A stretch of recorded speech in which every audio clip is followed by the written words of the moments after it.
السلام علیکم ورحمۃ اللہ وبرکاتہ۔ الحمد للہ وکفا وسلام علی حبیبہ الذین اصطفیٰ،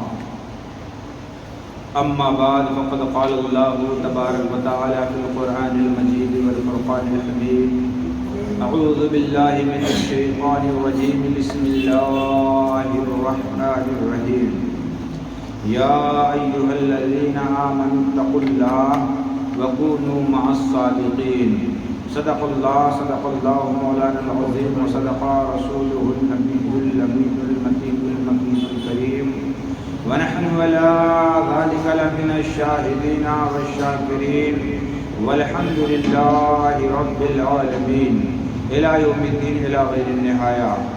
بلغ العلا بکمالہ، کشف الدجا بجمالہ، حسن جمیع خصالہ، صلوا علیہ وآلہ۔ غوث اعظم بمن بے سرو ساما مدد، قبلہ ایدی مدد کعبہ ایدی ما مدد۔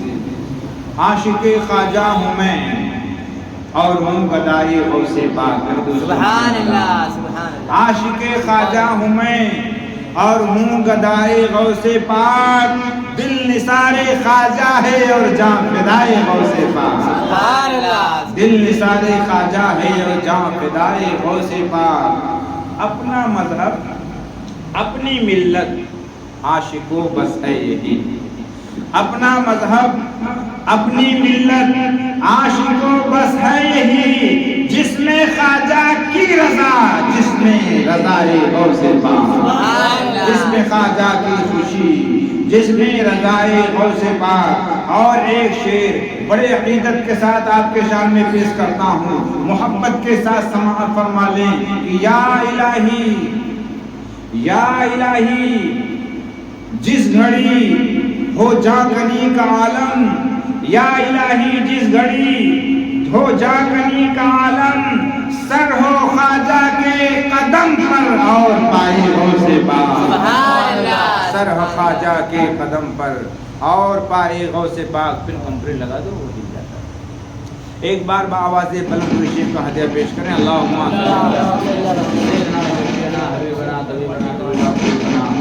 مولانا ومولانا محمد وآلہ وسلم، سلام علیہ صلی اللہ تعالی علیہ وسلم۔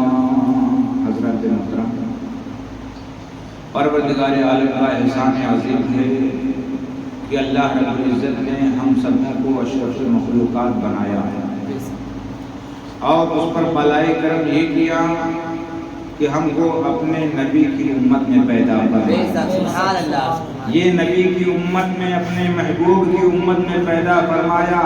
یہ بہت بڑی مہربانی ہے رب کی، ورنہ رب کے محبوب کی امت میں آنے کے لیے انبیاء کرام تمنائیں کرتے رہ گئے۔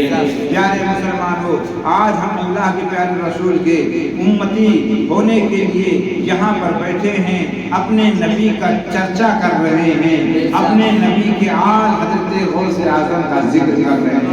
پیارے مسلمانوں، ہم بڑے خوش نصیب ہیں، اس لیے کہ ہر کوئی اللہ کے محبوبوں کا ذکر نہیں کرتا ہے، ہر کوئی اللہ کے پیاروں کا چرچا نہیں کرتا ہے، بلکہ وہی چرچا کرتا ہے جس کو رب توفیق عطا فرماتا ہے، جس کو رب توفیق عطا فرماتا ہے۔ اور غوث اعظم جیلانی تو فرماتے ہیں کہ میرا نام ہر کسی کے منہ سے منہ پر نہیں آتا ہے، میرا نام ہر کسی کے لب پر نہیں آتا، بلکہ عبد القادر جسے چاہتا ہے اس کے زبان پر عبد القادر کا نام۔ ہم بڑے خوش نصیب ہیں، بڑے خوش نصیب ہیں، اس لیے کہ ہم غوث اعظم سے پیار کرتے ہیں، غریب نواز سے پیار کرتے ہیں۔ اس کی نشانی یہی ہے کہ یہاں بیٹھ کر ہم اس کا ثبوت پیش کر رہے ہیں، اس لیے کہ محبوب کی محفل کو محبوب سجاتے ہیں، محبوب کی محفل کو محبوب سجاتے ہیں۔ ارے آتے ہیں یہاں جس کو سرکار بلاتے ہیں، آتے ہیں وہی جن کو سرکار بلاتے ہیں۔ ہمارے غوث اعظم کی نظر عنایت ہو گئی ہے کہ اپنے محفل پاک میں ہمیں بلا کر اپنا ذکر کرنے کی توفیق عطا فرمایا۔ ورنہ پیارے مسلمانوں، اگر ہم دیکھتے ہیں، اگر ہم دنیا کا جائزہ لیتے ہیں تو کیا دیکھتے ہیں؟ کوئی فلاں ہیرو کا فین بن گیا ہے، کوئی فلاں ہیروین کی فین بن گئی ہے، کوئی فلاں کرکٹر کا فین بن گیا ہے، کوئی فلاں ڈانسر کا فین بن گیا ہے، کوئی کسی کلاکار کا فین بن گیا ہے۔ اللہ کا فضل ہے، ہم سینہ چوڑا کر کے کہہ سکتے ہیں کہ ہم کسی دنیا دار کے فین نہیں ہیں، بلکہ ہم تو غوث جیلانی کا فین ہیں، غوث اعظم سے غلام ہیں۔ اسی لیے تو یہاں بیٹھ کر ہم غوث اعظم کا چرچا کر رہے ہیں، غوث پاک کا ذکر کر رہے ہیں۔ غوث اعظم کا چرچا کرنا یہ سب کا کام نہیں ہے، جو ان کا دیوانہ ہوگا وہی غوث کا چرچا کرے گا۔ پیارے مسلمانوں، اللہ والے کی تذکرے کرتے رہو۔ کیا ہم جانتے ہیں ہمارے آقا غوث اعظم کا مقام کتنا بلند ہے؟ میں آپ کے سامنے ایک روایت پیش کروں انشاءاللہ العزیز۔ اگر آپ کی روح مچل جائے تو آپ اپنی تازگی کا، اپنی بیداری کا ثبوت دیتے رہنا۔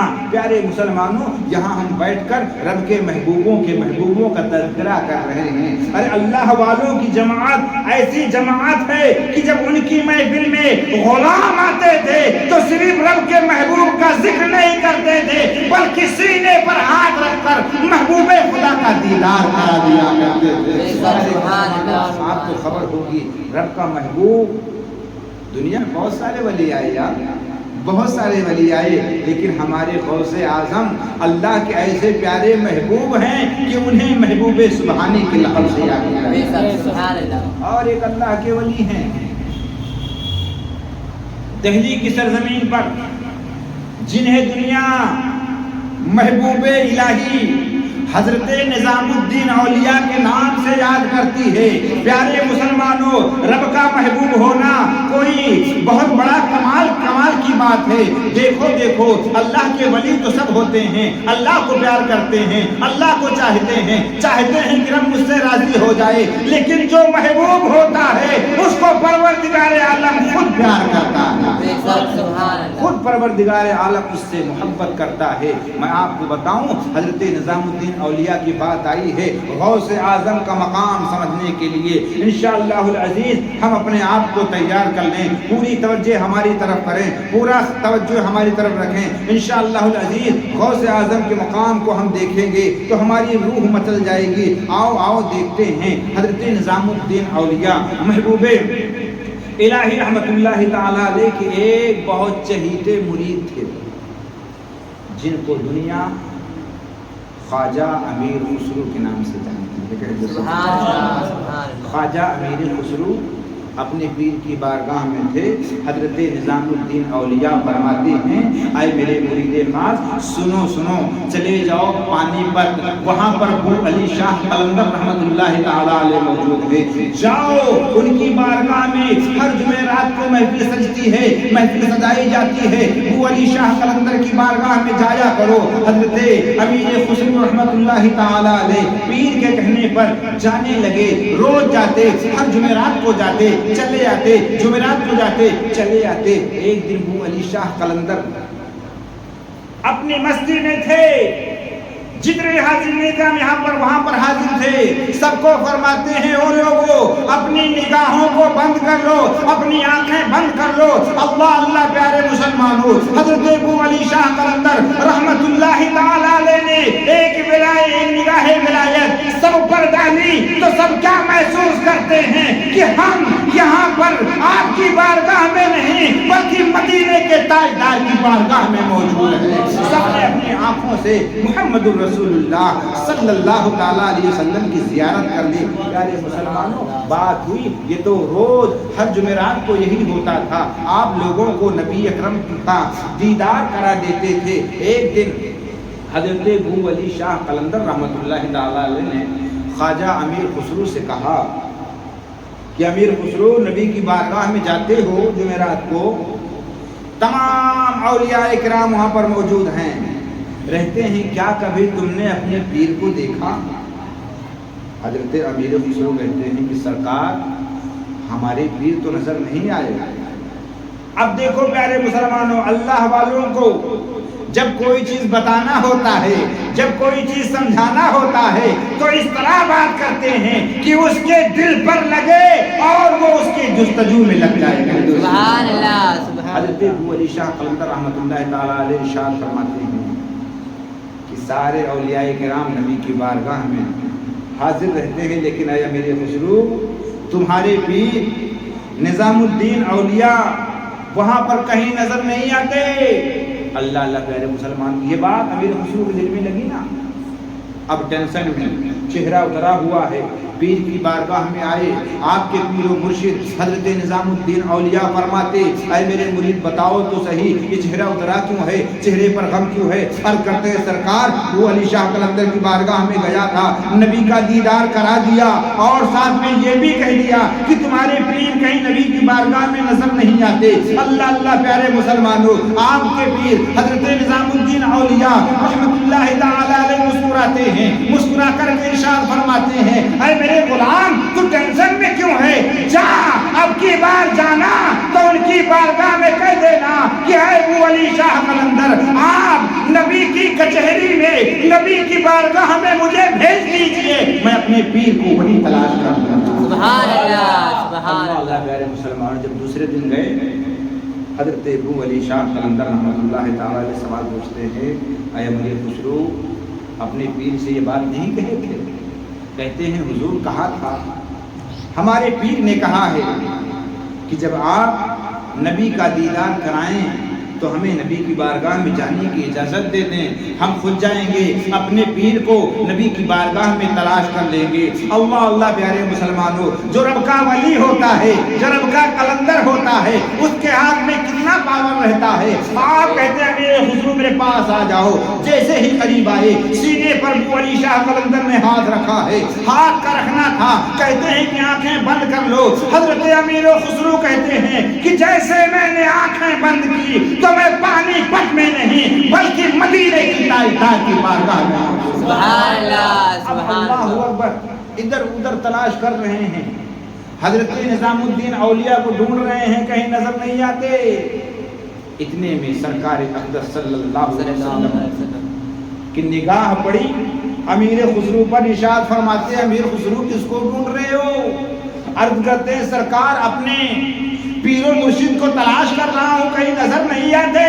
آقا فرماتے اے امیر خسرو ایک منزل اوپر چلے جاؤ، وہاں پر ایک دوسری مجلس لگی ہوئی ہے، وہاں پر ایک دوسری محفل لگی ہوئی ہے، جاؤ اوپر تلاش کر کے دیکھ لو، ہو سکتا ہے تمہارے پیر وہاں مل جائے. امیر خسرو کہتے میں ایک منزل اوپر گیا تو کیا دیکھتا ہوں کہ وہاں پر اور بڑے بڑے اولیاء کرام موجود ہیں، تعداد تھوڑی کم ہو گئی ہے لیکن میرے پیر وہاں پر بھی نظر نہیں آ رہے ہیں. پھر ہم کا چہرہ اتر گیا. آقا فرماتے دوسرے منزل پر گئے جب تو میرے آقا کریم جس طرح پہلی منزل پر نیچے تشریف فرماتے نا، اوپر بھی اسی طرح آقا اسی وقت موجود ہیں. آقا فرماتے اے امیر خسرو کیا ڈھونڈ رہے ہو؟ پھر عرض کرتے ہیں حضور اپنے پیر و مرشد کو ڈھونڈ رہا ہوں لیکن کہیں نظر نہیں آتے. آقا فرماتے امیر خسرو اوپر چلے جاؤ اور ایک محفل لگی ہے، ہو سکتا ہے تمہارے پیر و مرشد وہاں مل جائیں. اوپر گئے تیسری پر وہاں نہ ملے، چوتھی پر گئے وہاں نہ ملے، پانچویں پر چھٹی پر گئے وہاں نہ ملے. جب چھٹی پر نہ ملے حضرت امیر خسرو کی آنکھوں سے آنسو بہنے لگے. مصطفیٰ فرماتے اے امیر خسرو کیوں رو رہے ہو؟ عرض کرتے سرکار میرے پیر و مرشد نہ ملے، چھٹے منزل پر پہنچ گیا ہوں. مصطفیٰ فرماتے جاؤ ساتویں پر چلے جاؤ، ہو سکتا ہے تمہارے پیر و مرشد وہاں موجود ہوں. حضرت امیر خسرو کہتے ہیں کہ جب مصطفیٰ کے کہنے پر میں ساتویں منزل پر گیا تو کیا دیکھتا ہوں، ایک مسند لگا ہے، بہت عالی شان مسند لگا ہے. مصطفیٰ جان رحمت اس پر آرام فرما. سبحان اللہ جلوہ فرما ہے. میں نے دیکھا کہ ایک بزرگ دائیں طرف نبی کے، ایک بزرگ نبی کے بائیں طرف بیٹھے ہوئے ہیں اور میرے پیر حضرت نظام الدین اولیاء محبوب الہی مصطفیٰ کے آگے تشریف فرما ہیں، بیٹھے ہوئے ہیں. جیسے میں نے اپنے پیر و مرشد کو دیکھا دل میں آیا نبی اکرم صلی اللہ علیہ وسلم کے صدقے میں اپنے پیر کے قدموں کا بوسہ دوں. حضرت ابو علی شاہ قلندر نے سینے سے ہاتھ ہٹا لیا. سینے سے ہاتھ اٹھا لیا، کہتے ہیں کہ میں پھر آپ کی بارگاہ میں آ گیا۔ اللہ اللہ، حضرت ابو علی شاہ قلندر رحمت اللہ تعالی علیہ نے اے نبی کا جب دیدار فرمایا تو حضرت امیر خسرو وجد میں آ گئے، وجد میں آ گئے اور فارسی کے اشعار کہنا شروع کر دیے۔ اشعار میں یہ شعر آخر میں کہتے ہیں کہ خدا خود میر مجلس بود اندر لامکا خسرو محمد شمع محفل بود شب جائے کہ من بودم۔ یہی گنگنا رہے ہیں، مستی میں گنگنا رہے ہیں، گنگناتے گنگناتے اپنے پیر کے پاس آئے۔ حضرت نظام الدین اولیاء فرماتے اے میرے چہیتے غلام، بتاؤ بتاؤ کیا معاملہ ہے، تم نے مجھے تلاش کیا تو پایا کہ نہیں پایا؟ آپ عرض کرتے ہیں سرکار آپ کا مقام میں سمجھ گیا، وہ علی شاہ قلندر آپ کے رتبے کو ہمیں بتانا چاہتے تھے، میں نے آپ کو بہت ڈھونڈا لیکن ادھر ادھر نہ ملے، نبی کے خاص بارگاہ میں آپ کی زیارت ہو گئی ہے۔ سبحان اللہ۔ الدین اولیاء فرماتے ہیں اے میرے مرید سنو سنو، جب مجھے تم دیکھے تھے تو نبی کے اگل بغل میں کوئی تھا؟ عرض کرتے ہیں سرکار ہاں، ایک بزرگ نبی کے دائیں طرف بیٹھے تھے، ایک بزرگ نبی کے بائیں طرف بیٹھے تھے۔ آپ فرماتے ہیں کیا تم نے انہیں پہچانا؟ عرض کرتے ہیں سرکار جیسے آپ کے چہرے زیبا کی زیارت ہوئی، دل میں تمنا ہوئی آپ کے قدم بوسی کروں، اتنے میں آنکھ کھل گئی، میں وہاں سے آ گیا، میں نہیں پہچان سکا۔ حضرت نظام الدین اولیاء فرماتے کہ وہ جو دائیں طرف نبی کے پہلو میں بیٹھے تھے وہ کوئی اور نہیں، بغداد کے شہنشاہ عبد القادر جیلانی۔ غوث اعظم جیلانی کا مقام یہ ہے، محبوب سبحانی کا مقام یہ ہے کہ نبی اکرم صلی اللہ تعالی علیہ وسلم کے دائیں طرف بیٹھے تھے اور جو بزرگ بائیں طرف بیٹھے تھے وہ کوئی اور نہ تھا بلکہ ہندوستان کا شہنشاہ حضرت معین الدین چشتی۔ اللہ اللہ پیارے مسلمانوں، ہمارے غوث کا مقام کتنا بلند ہے، کتنا بلند ہے، اتنا بلند ہے کہ غوث اعظم جیلانی رضی اللہ تعالیٰ عنہ سرکار سے اتنے قریب ہیں۔ اسی لیے تو اعلیٰ حضرت جب مدینہ شریف زیارت رسول تربت رسول کے لیے گئے تھے تو اعلیٰ حضرت نے اسی لیے تو کہا تھا سرکار میں نے بہت کتابیں لکھی ہیں، قرآن کے ترجمے لکھے ہیں، لیکن آپ کی بارگاہ میں حاضر ہوا ہوں تو میں ان کتابوں کو وسیلہ نہیں بناتا، بلکہ اعلیٰ حضرت سرکار فرماتے ہیں، اعلیٰ حضرت سرکار ارشاد فرماتے ہیں، ارشاد فرماتے ہیں مدینے کے تاجدار کی بارگاہ میں کہ تیری نسل پاک میں ہے بچہ بچہ نور کا، تو ہے عین نور، تیرا سب گھرانہ نور کا، سرکار تیری سرکار میں لاتا ہے رضا اس کو سبھی جو میرا غوث ہے اور لاڈلا بیٹا غوث ہے اور لاڈلا بیٹا کے غوث اعظم جیلانی رضی اللہ تعالیٰ عنہ کو یہ مقام کیسے ملا؟ ہم عاشقوں کو اس پر بھی توجہ دینی ہے۔ ہمارے غوث نے بہت کرامت دکھائے، قدم قدم پہ کرامت، قدم قدم پہ کرامت، لیکن غوث اعظم جیلانی رضی اللہ تعالیٰ عنہ دیوانوں، غوث اعظم سرکار ایسی عبادتیں کرتے تھے، اتنی عبادت و ریاضت کیا، کتابوں میں لکھا ہے کہ 40 سال تک ہمارے غوث عشاء کی وجہ سے فجر کی نماز پڑھتے تھے، عشاء کی وجہ سے فجر کی نماز ہم سے ایک دن نہیں پڑھاتا، ہم سے ایک دن نہیں پڑھاتا، اگر ایک دن رات میں جاگ لیے تو دن میں اچھا نہیں لگتا۔ ہمارے غوث اعظم 1-2 سال نہیں بلکہ 40 سال تک عشاء کی وجہ سے فجر کی نماز ادا کرتے رہے۔ آپ سوچ کر تو دیکھیں کہ ہمارے غوث اعظم کس طرح رب کی عبادت کرتے تھے، کس طرح رب کی عبادت کرتے تھے۔ پیارے مسلمانوں آؤ آؤ میں آپ کو بتاؤں، سرکار غوثیت میں اگر کوئی اپنی غلامی کا ثبوت دیتا رہے تو وہ کسی بھی حال میں رہے غوث اعظم اسے پریشان نہیں چھوڑ سکتے ہیں، اسے پریشان نہیں چھوڑ سکتے ہیں۔ آپ نے سنا ہوگا غوث اعظم جیلانی رضی اللہ تعالیٰ عنہ کا ایک دھوبی تھا، دھوبی جو آپ کے کپڑوں کو دھویا کرتا تھا۔ جب اس کا انتقال ہو گیا نا، قبر کے اندر گیا، قبر کے اندر گیا تو فرشتے آئے، سوال کیا من ربو کا، تیرا رب کون؟ اب وہ دھوبی کہتا ہے کہ میں تو عبد القادر جیلانی کا دھوبی ہوں، عبد القادر جیلانی کا دھوبی ہوں۔ فرشتے سوچ میں پڑ گئے یا اللہ کیسے بندے کے پاس بھیج دیا، ابھی تک یہ تو سوال کا صحیح جواب دیتا تھا من ربکا، اس کے جواب میں ربی اللہ، اور اگر نہیں جانتا تھا مشرک ہوتا تھا تو ہاں ہاں لازمی کہہ کے نکل جاتا تھا کہ مجھے کچھ پتا نہیں ہے، یہ کیسا بندہ ہے تیرا جو کچھ الگ ہی جواب دے رہا ہے۔ غوث اعظم کا دھوبی ہوں۔ دوسرا سوال کیے ماں دینوں کا، تیرا دین کیا ہے؟ کہتے ہیں کہ میں تو غوث اعظم کا دھوبی ہوں۔ اسی طرح فرشتوں نے 3 بار سوال کیا، 3 بار۔ جب 3 بار سوال کیا ان کا سر چکرا گیا، یا اللہ کیسے بندے کے بعد بھیج دیا ہے؟ اتنے میں آپ کے غلام، آپ کا دھوبی غوث اعظم جیلانی کو دل کے اندر یاد کرتا ہے، تاریخ بتاتی ہے ہمارے غوث اعظم اپنے غلام کی قبر میں جلوہ فرما۔ سبحان اللہ، سبحان اللہ۔ فرشتوں سے کہا فرشتوں کیوں ہمارے غلام کو پریشان کر رہے ہو؟ کیوں ہمارے غلام کو پریشان کر رہے ہو؟ فرشتے چپ چاپ کھڑے ہیں۔ غوث اعظم جیلانی رضی اللہ تعالیٰ عنہ ارشاد فرماتے ہیں، او فرشتوں ہمارے غلام سے کیا پوچھتے ہو؟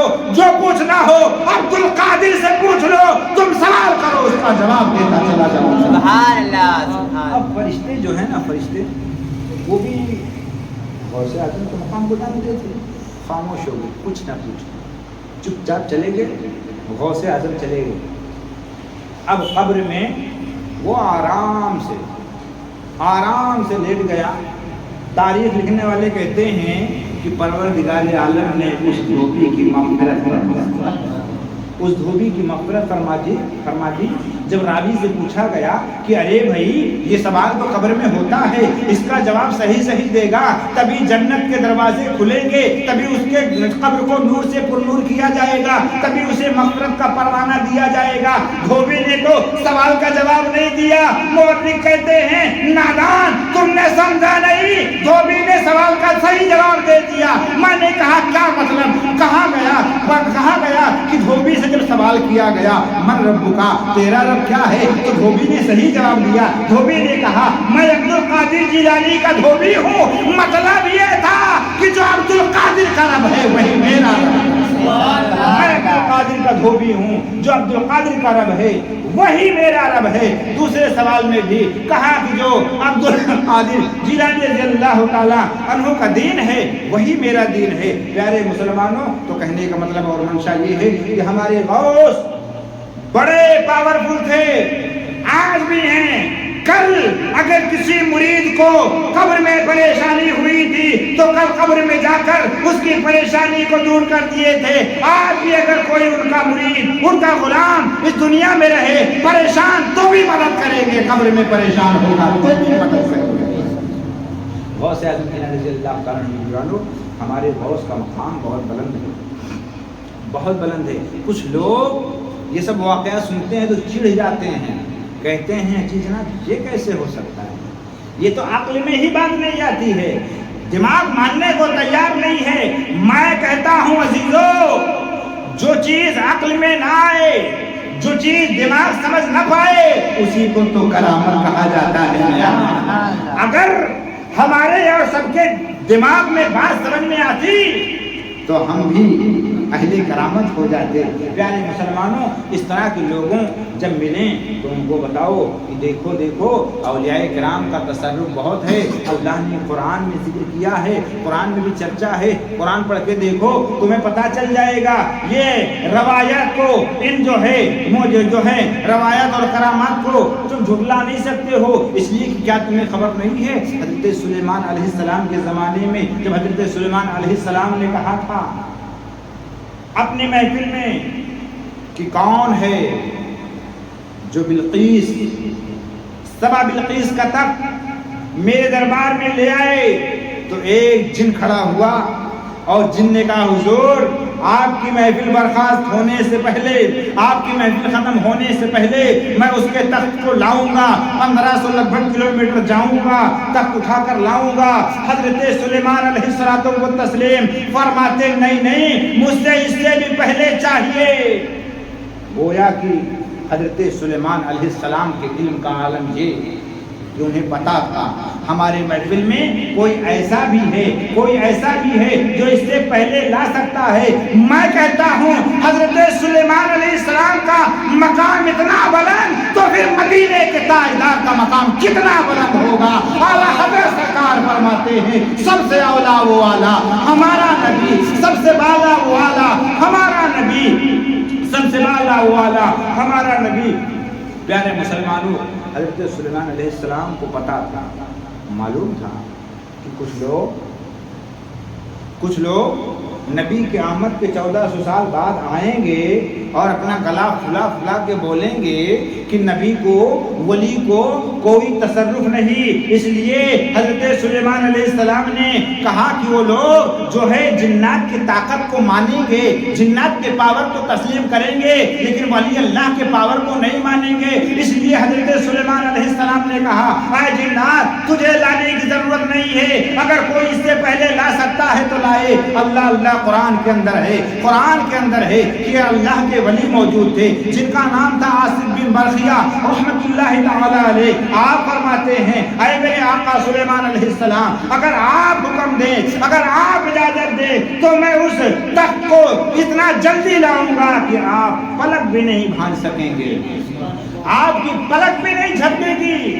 میں جاؤں گا بھی, آؤں گا بھی, اور تخت بھی لے کر کے آؤں گا. مطلب یہ ہے حضرت سلیمان علیہ السلام ان جاہلوں کو بتانا چاہتے تھے کہ جب نبی کی بارگاہ میں بیٹھنے والا ایک نوکر اتنا پاورفل ہو سکتا ہے تو پھر نبی کا مقام کتنا بڑا ہوگا. حضرت سلیمان علیہ السلام کا وہ امتی, اللہ کا ولی, قرآن شاہد ہے اس پر. آپ کی پلک بھی نہ جھپکی, وہ تخت لے کر حاضر کر دیا, وہ تخت لے کر کے حاضر کر دیا. پیارے مسلمانوں, میں کہتا ہوں حضرت سلیمان علیہ السلام کیا امتی, ایک ولی حضرت آصف بن برخیہ رحمت اللہ تعالی علیہ کا پاور اتنا کہ پلک جھپکتے ہی 1500 کلومیٹر گئے, اور تخت بلقیس کوئی 1-2 ہاتھ کا نہیں بلکہ 40 ہاتھ چوڑا اور 80 ہاتھ لمبا تھا, اس کو لے کر کے پلک جھپکنے سے پہلے آ گئے. تو میں آپ سے عرض کرنا چاہتا ہوں کہ حضرت سلیمان کو جس کے صدقے میں نبوت ملی تھی, حضرت سلیمان علیہ السلام کے بھی جو آقا ہیں مدینے کے تاجدار جناب محمد رسول اللہ صلی اللہ علیہ وسلم, ان کی امت میں جو ولی ہیں ان ولیوں کا مقام کتنا بلند ہوگا. اور پھر ولیوں کے تاجدار, ولیوں کے شہنشاہ, ولیوں کے بادشاہ ہمارے غوث اعظم جیلانی کا مقام کتنا بلند ہوگا. اور دیکھو سرکار بغداد فرماتے ہیں کہ میرے مریدوں, میرے چاہنے والوں, تم ٹینشن میں مت رہنا, تم پریشان مت ہونا. عبد القادر جیلانی بغداد میں موجود ہے. سنو میں تمہیں بشارت دیتا ہوں کہ اگر میرا کوئی غلام مشرق میں ہو اور عبد القادر مغرب میں ہو, سبحان اللہ, غوث اعظم فرماتے میرا کوئی غلام مشرق میں ہو اور میں مغرب میں ہوں, میرا غلام شیر کے جبڑے میں آ چکا ہو, شیر کے منہ میں آ چکا ہو, اور غوث اعظم کو میرا غلام آواز دے, حضرت محبوب سبحانی قندیل لامکانی غوث اعظم جیلانی فرماتے کہ میں مشرق سے شیر کے جبڑے کو پھاڑ دوں گا, اپنے غلام کی حفاظت کروں گا. سبحان اللہ, شیر کے جبڑے میں سے اپنے غلام کی حفاظت کر لوں گا. پیارے مسلمانوں, اگر حضرت سلیمان علیہ السلام کے امت کے ولی اتنے پاورفل ہیں تو الحمدللہ اللہ نے ہمیں ایسا ولی عطا کیا ہے, ایسا محبوب عطا کیا ہے جو ہے تو بغداد میں, لیکن پورے دنیا میں اگر ان کا غلام کہیں پریشان حال ہو تو اس کی حفاظت کرتے ہیں. سبحان اللہ. پیارے مسلمانوں, ہمارے آقا غوث اعظم جیلانی رضی اللہ تعالیٰ عنہ کی جتنی کرامتیں بیان کی جائیں کم ہیں, اس لیے قدم قدم پر یاد, قدم قدم پر. ایک بار آپ تقریر کر رہے تھے نا, تقریر اس طرح تقریر مال لگا کے نہیں, یہ بھی ایک کرامت تھی. تقریر کرنا آپ کا بھی ایک کرامت تھی. بولو کیسے؟ اس لیے کہ آج ہم تقریر کرتے ہیں, اگر 200-500 کا مجمع ہو جائے, 1000 کا مجمع ہو جائے, مولانا کی آواز سب کے پاس نہیں پہنچ سکتی ہے, مائک لگانا پڑے گا, اسپیکر لگانا پڑے گا. لیکن قربان جاؤ غوث اعظم کی عظمت پر, قربان جاؤ غوث اعظم کے مقام پر. ہمارے غوث اعظم جب خطاب فرماتے تھے, تقریر کرتے تھے تو 100-200 نہیں, 1000 نہیں, 70,000 کا مجمع رہتا تھا. غوث اعظم جیلانی تقریر فرماتے تھے, جتنی آواز سامنے والے کو سنائی دکھائی دیتی تھی اتنی ہی آواز سب سے آخری والے کو سبحان اللہ غوث اعظم رضی اللہ تعالیٰ عنہ. یہ بھی ایک کرامت، یہ بھی ایک کرامت. اور دوسری بات سنو، جب ہمارے آقا غوث اعظم جیلانی رضی اللہ تعالیٰ عنہ تقریر فرماتے تھے نا، تو جو محفل میں ہوتے تھے ان کے اوپر وجد طاری ہو جاتا تھا، وجد میں آ جاتے تھے. کتنے تو وجد میں ہی اپنی جان گنوا بیٹھتے تھے. جب تقریر ختم ہوتی تھی تو 5-5 10-10 لاشیں اس محفل سے نکلتی تھیں. پیارے مسلمانوں، غوث اعظم جیلانی رضی اللہ تعالیٰ عنہ کی زبان حق کے ترجمان میں کس طرح تاثیر رہی ہوگی کہ قرآن کی آیتیں پڑھتے تھے، لوگ وجد میں آ جاتے تھے، اپنی جان کھو بیٹھتے تھے. اللہ اللہ. پیارے مسلمانوں، غوث اعظم کے دیوانوں، ہمارے غوث اعظم رضی اللہ تعالیٰ عنہ کی بارگاہ میں اگر کوئی آیا ہے تو کبھی خالی نہیں گیا ہے، خالی نہیں گیا ہے. غوث اعظم نے اس کی جھولی کو بھر دیا ہے. اگر ہمارے غوث اعظم جیلانی رضی اللہ تعالیٰ عنہ کی بارگاہ میں کوئی نبی کے خلاف بکواس کیا ہے، غوث اعظم نے کرامت کے ذریعے اس کے منہ کو ہمیشہ کے لیے بند کر دیا. آپ کو پتا ہوگا، اگر کسی نے کہا کہ معاذ اللہ ہمارے نبی پاورفل نہیں ہیں، ہمارے نبی علم غیب نہیں جانتے، ہمارے نبی مردوں کو زندہ نہیں کر سکتے، ہمارے غوث اعظم نے اپنے پاؤں کی ٹھوکر مار کے مردہ زندہ کر کے سبحان اللہ. غوث اعظم جیلانی کے سامنے اگر کسی نے نبی کی توہین کی ہے کہ معاذ اللہ نبی کو کوئی قوت نہیں ہے، نبی کو کوئی طاقت نہیں ہے، غوث اعظم جیلانی نے جہاں مردوں کو زندہ کیا ہے وہیں پر زندوں کو موت بھی عطا کر دیا. اللہ اللہ. غوث اعظم جیلانی رضی اللہ تعالیٰ عنہ جب جلال میں ہوتے تھے نا، جلال میں کچھ لوگ ایک بار آئے تھے غوث اعظم جیلانی رضی اللہ تعالیٰ عنہ کا امتحان لینے. غوث اعظم ہمارے جلال میں آ گئے، اس لیے کہ آپ ظاہر بھی دیکھتے تھے، باطن بھی دیکھتے تھے. انشاءاللہ پورا واقعہ اگلے شنیوار کو بیان کروں گا. آپ حضرات زیادہ سے زیادہ تعداد میں تشریف لائیں، اور جو بھائی ابھی یہاں نہیں آ پائے ہیں ہمارے گفتگو کو سن رہے ہیں اپنے موبائل کے ذریعے، ان سے میں گزارش کروں گا کہ آپ حضرات شنیوار کو مسجد میں عشاء کی نماز کے بعد ضرور تشریف لائیں.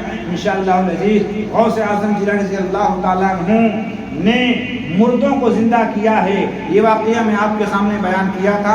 انشاءاللہ العزیز اگلے شنیوار کو ایسا واقعہ پیش کروں گا کہ ہمارے غوث اعظم نے اگر نگاہ جلالت جو ہے، نگاہوں کا جلال کسی زندے پہ ڈال دیا ہے تو جو خالی صرف کفن اوڑھ کر لیتا تھا، اللہ نے اس کو ہمیشہ کے لیے موت عطا کر دیا ہے. پیارے مسلمانوں، رب کی بارگاہ میں دعا ہے اللہ تعالیٰ اپنے حبیب اکرم جناب محمد رسول اللہ صلی اللہ تعالیٰ علیہ وسلم کے صدقے و توسل سے ہم سبوں کو ایک بنائے، نیک بنائے. غوث اعظم جیلانی کا سچا اور پکا غلام بنائے.